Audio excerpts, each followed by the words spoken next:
when you take what people say on calls and meetings with these prospective clients and you tackle them in your marketing, in your content, in your emails, in your website, or your webinars, you are helping future clients feel more prepared before they ever speak to you.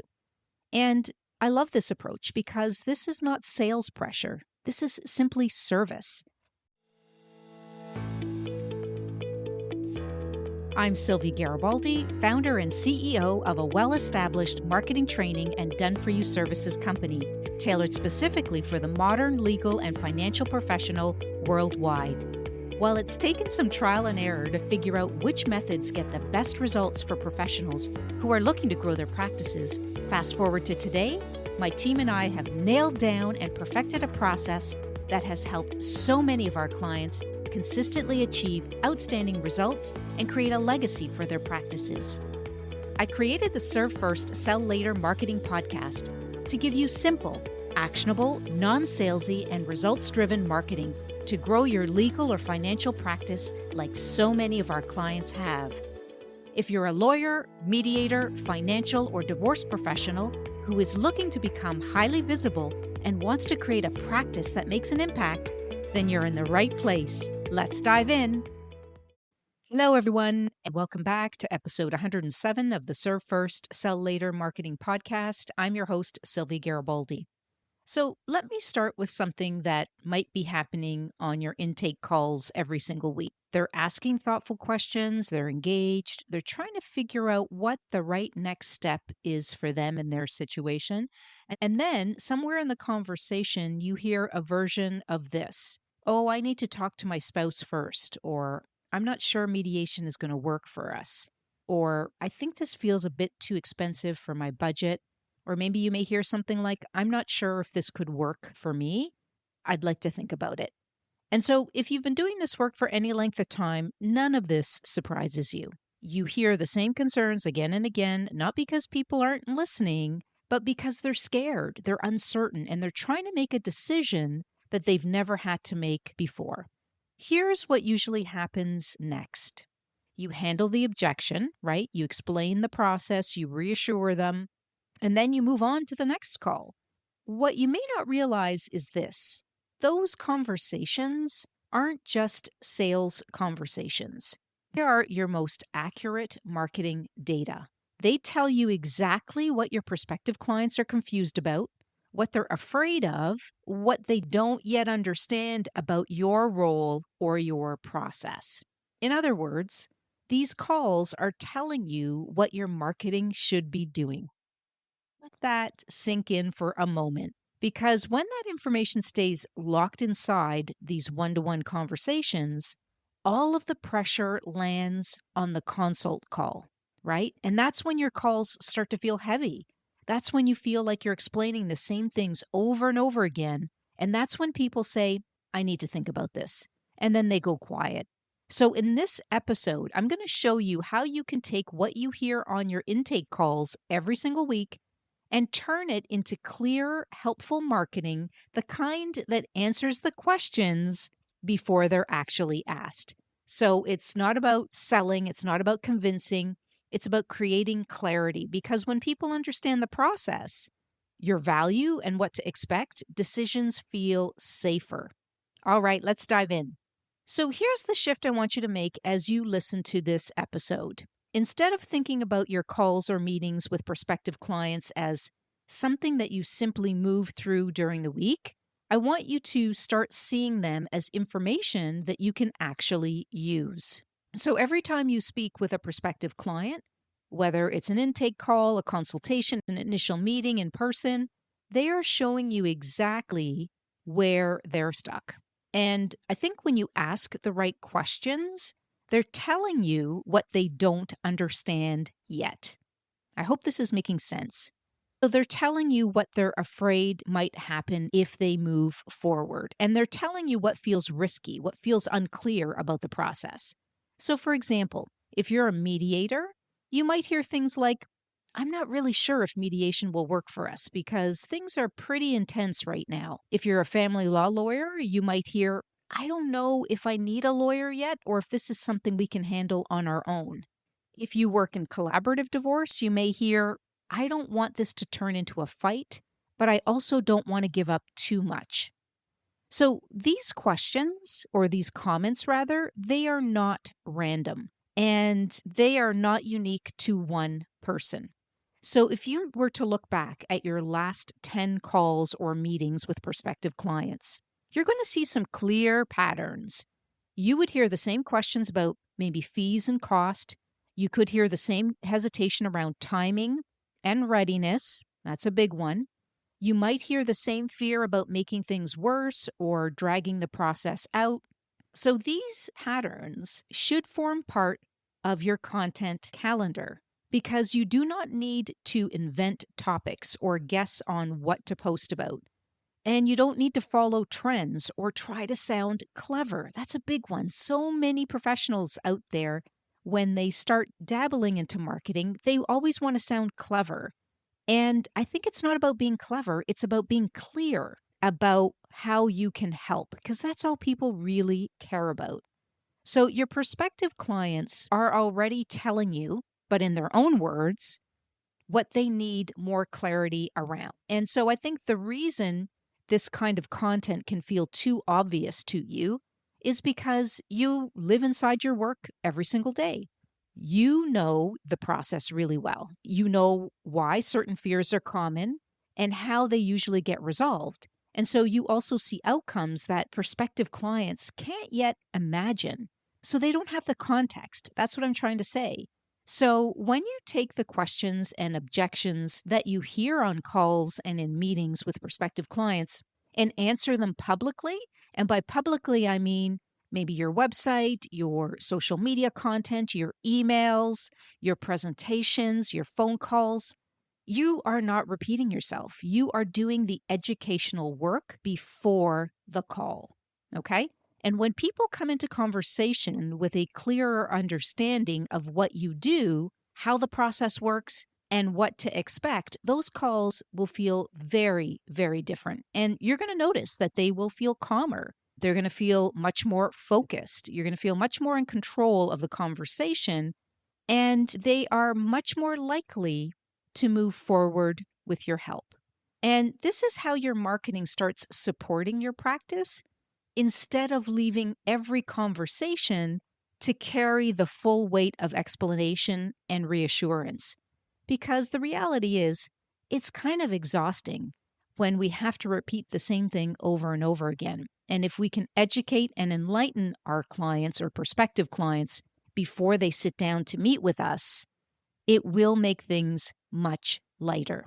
Okay, when people hear the phrase tracking objections, they often assume that this means adding another system, maybe another tool, or maybe another piece of technology to an already full plate. And that's not what I'm talking about here. You do not need a CRM, you don't need any fancy software, and you definitely don't need to turn your practice into a sales operation. I mean, some of these things are helpful, a CRM and having software to track, especially if you're having a lot of conversations consistently. But the whole idea of this episode is to just make it simple and fast for you to implement. And as I said, if you have the CRM or the software, perfect. If not, what I want you to think about is how to create this as a simple habit. So after each call or meeting, I want you to take 1 or 2 minutes and write down what you heard. Not what you think they meant, but what they actually said in their own words. And, this can be live in a notes app, a document on your computer, or even a notebook on your desk. If you record calls with the permission of the client, then you can also go back to the transcript word for word and hear exactly what they said. The format doesn't matter. It's consistency that does. So, for example, instead of writing something vague like client was hesitant, write the exact words you heard. They may have said, I need to talk to my spouse before making this important decision. Or, I don't know if this is the right time to hire you as a lawyer.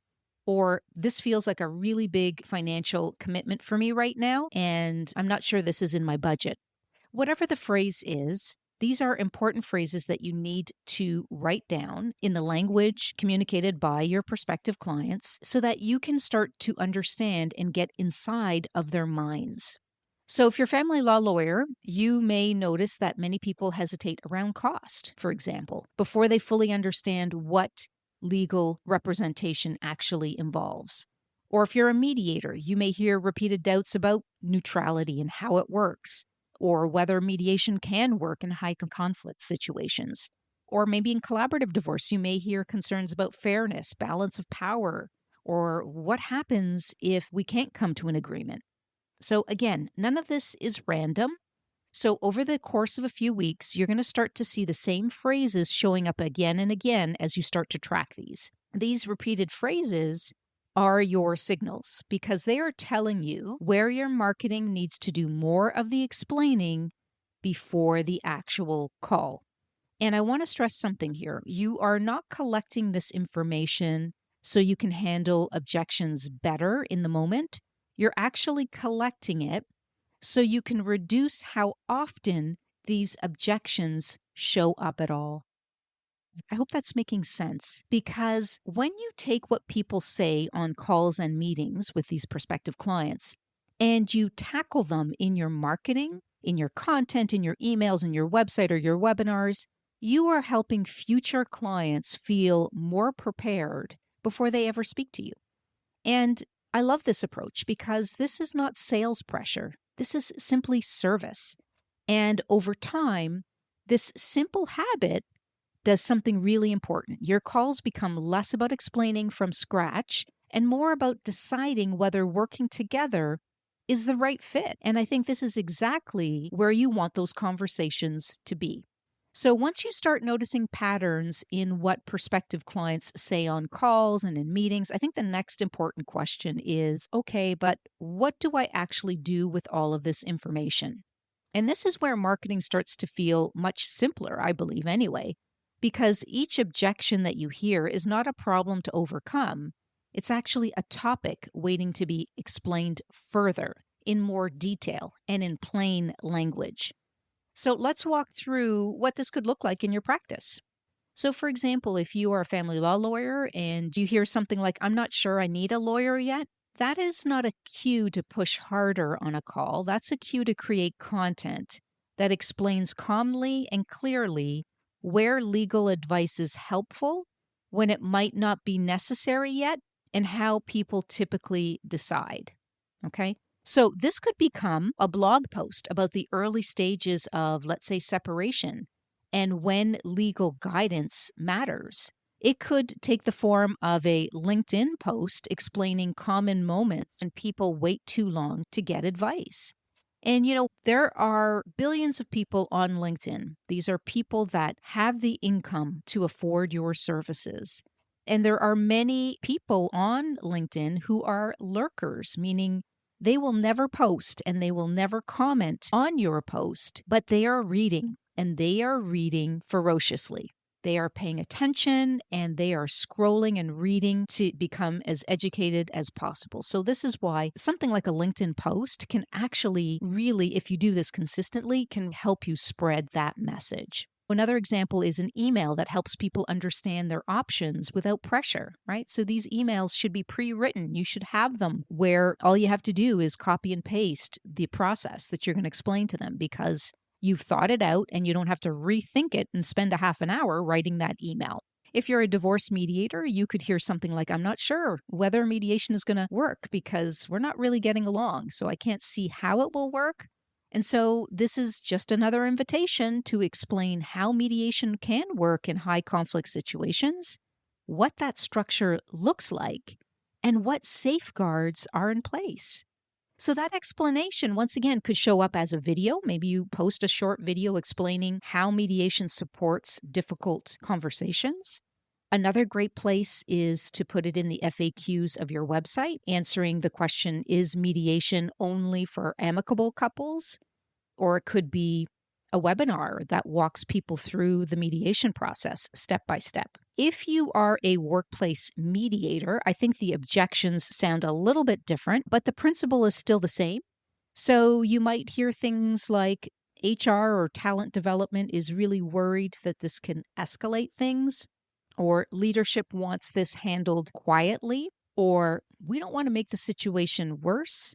You could also hear, we're not sure whether workplace mediation is going to work in this situation. These statements are telling you that the organization is concerned about risk. They're concerned about reputation. They are concerned about control. So, with that in mind, think about your content and think about how your content can explain how early intervention prevents escalation and significant costs. You can explain what confidentiality actually looks like in workplace mediation, how mediation supports leadership rather than undermine it. I think that's another big one. And when mediation is appropriate and when it may not be.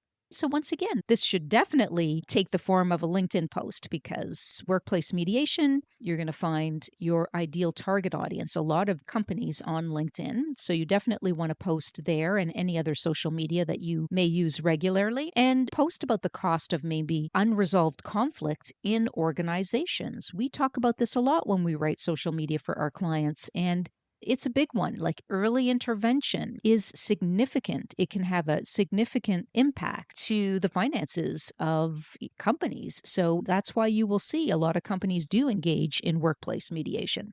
So it could be a short article explaining how mediation works and the process. It could also be a webinar for HR leaders on addressing conflict before it becomes formal. I think the important thing to remember here is this: you're not creating content to convince people, you are creating content to guide them. And so when prospective clients, whether they're individuals navigating divorce or they're organizations dealing with conflict, they can see their concerns reflected in your content. And when they do, they're going to feel so much more understood.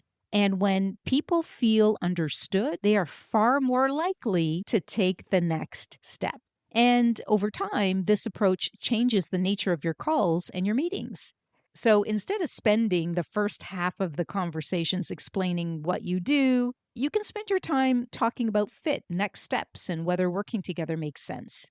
And I think that's when marketing stops feeling like promotion and really starts feeling like support. If you're listening to this and thinking, I can see how my calls with prospective clients are full of useful information, but I'm not really sure how to turn that into actual content without it becoming overwhelming. That's exactly the work that we do at SG and Associates. And so we help lawyers, mediators, and divorce professionals take what they are already hearing on calls, the objections, the hesitation, the same repeated questions, and turn that into a clear, simple visibility plan. So not more content and not unneeded noise. It's just the right messaging in the right places so that your marketing starts doing some of the heavy lifting before the call. And so if this is you and you'd like support mapping this out in a way that fits your practice and your capacity, then please book a free call with me. The link can be found in the show notes. All right, let's get right back to it. So at this point, you may be thinking, this all sounds very basic. And that reaction actually makes sense because it feels obvious to you because you live inside this work that you do every day, right? You understand the process. You know how these situations usually unfold. You have the context that your prospective clients simply don't have yet.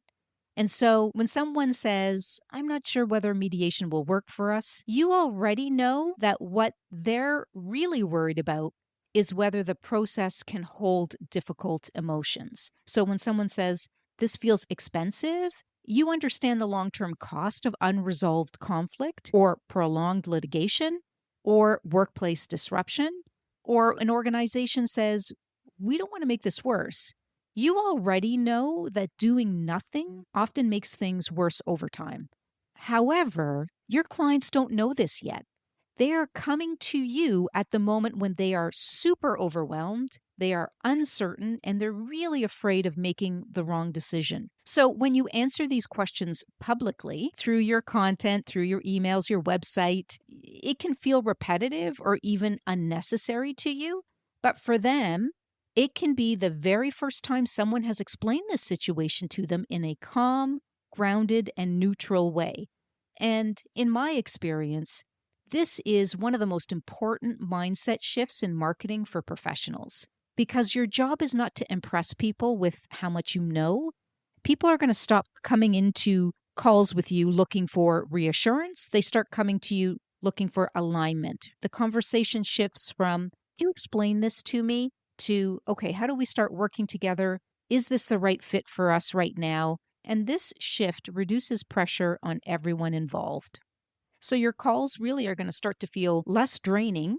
Your clients will feel more confident. And I think your decisions on both sides become clearer. That's what effective marketing does. It does not push people forward, it clears the fog so that they can move forward on their own. So once you start listening differently to your calls and meetings, something else becomes very clear. You're not hearing dozens of different objections, really. You're hearing the same few ones over and over again, but maybe in slightly different ways. And that's what makes this such a powerful opportunity. Instead of trying to cover everything at once in your marketing, you can slow things down and focus on one real concern at a time. And this is where a short, simple mini series works incredibly well. So let me explain this. Every piece of content can really focus in on just one objection that you hear regularly. Okay, so whatever piece of content you're creating, whether it's presentation, a webinar, a social media piece, I want you to focus in on just one objection that you hear regularly. So for example, you might dedicate a piece of content to, I need to talk to my spouse first. Okay, that type of comment. And so in that content, you're not trying to convince anyone to move faster. You're explaining what the hesitation usually means, why it shows up so often, and how people can think through that conversation in a calmer, more constructive way. Or you might take on the comment that says, my lawyer said mediation is not going to work. So instead of positioning this as a right versus wrong kind of situation, you explain where the belief often comes in, what mediation actually looks like in complex situations, and when different approaches make sense. Another quick example, if you are in workplace mediation, the comment you might hear is, we don't want to escalate this, or leadership usually handles this quietly.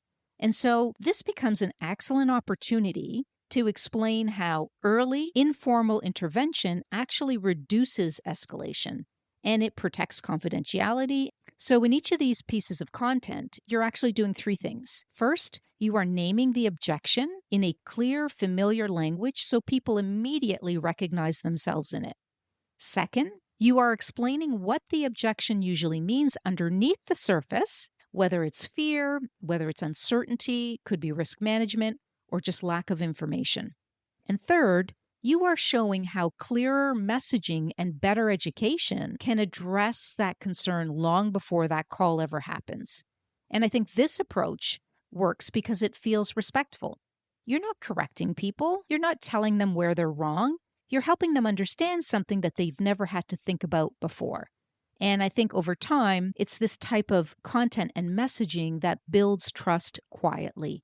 People begin to feel like you understand their situation before they ever speak to you. And when they do reach out, the conversation comes from a very different place.